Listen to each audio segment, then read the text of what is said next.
નમસ્કાર, મારું નામ બીજલ અરખાણી છે. મારી ચેનલ સુપર મોમમાં આપ સૌનું સ્વાગત છે. આજે આપણે NIOS 10મા ધોરણનું ગુજરાતી વિષય લેશું.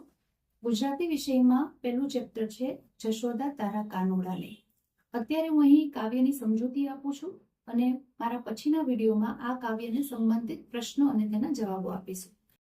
ગુજરાતી પહેલું કાવ્ય છે જેનું નામ છે જશોદા તારા કાનુડાને. આ કાવ્યના કવિનું નામ છે નરસિંહ મહેતા.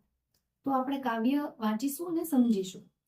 જશોદા તારા કાનુડાને સાદ કરીને વાર, એટલે કે જશોદા તારા કાનુડાને હવે તું બોલાવ, કારણ કે તેના તોફાન ખૂબ વધી ગયા છે.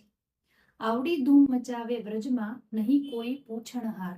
વ્રજમાં આટલા બધા તોફાન મસ્તી કરે છે, પણ એને પૂછવા વાળું કહેવા વાળું કોઈ નથી. આવી ફરિયાદ ગોપીઓ કરવા આવી છે. શીકું તોડ્યું, ગોરસ ઢોળ્યું, ઉઘાડીને બાર રે. અમારી બારીમાંથી અમારા ઘરમાં આવ્યો, સીકું તોડી નાખ્યું, એમાંથી માખણ ઢોળી નાખ્યું. આવા તોફાન કર્યા છે. માખણ ખાધું, ઢોળી નાખ્યું, જાણ કીધું આ વાર રે. આટલા તોફાન કર્યા, માખણ ખાધું પણ ખરું અને માખણ ઢોળી પણ નાખ્યું, અને હવે તમે એને કાંઈ કહો. ખાખા ખોળા કરતો હિંડે, બીહે નહીં લગાર રે. બધાના ઘરમાં જાય, ખાખા ખોળા કરે અને કોઈથી જરા પણ ડરે નહીં. મહી મથવાની ગોળી ફોડી, આ શા કહીએ લાડ રે. મહી એટલે અહીં દહીં છે, એટલે કે દહીં મેળવવાની જે મટકી હતી એ પણ તોડી નાખી. હવે આટલા બધા લાડ સારા નહીં, એવું ગોપી જશોદા માતાને કહે છે.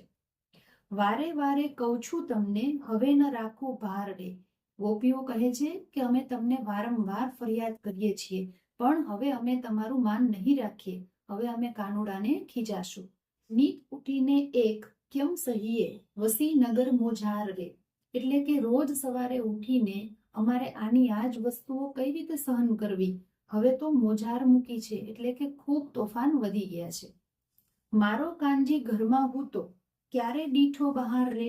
હવે જ્યારે ગોપીઓ ફરિયાદ કરે છે ત્યારે કાનુડા માટે જશોદા માતા કહે છે કે મારો કાનજી તો ઘરમાં છે, તમે બહાર એને ક્યારે જોયો. દહીં દૂધના મોટ ભર્યા છે, બીજે ચાખે ન લગાર રે. અમારા ઘરે પણ દહીં દૂધ માખણ ઘણી બધી વસ્તુઓ છે, તો એ બહાર તો કોઈના ઘરે ચાખશે પણ નહીં. એવો જશોદા માતા કાનુડાનો બચાવ કરે છે.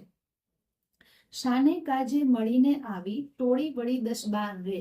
આજે શું કામ તમે બધા 10-12 ગોપીઓ ભેગી મળીને મને ફરિયાદ કરવા આવી છો.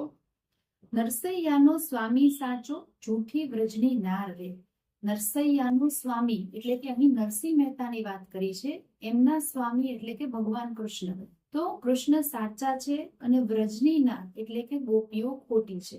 એટલે આ કાવ્યમાં ગોપીઓની ફરિયાદ હોવા છતાં પણ જશોદા માતા પોતાના માતૃપ્રેમને લીધે કાનુડાની કોઈ પણ પ્રકારની ફરિયાદ સાંભળવા તૈયાર નથી.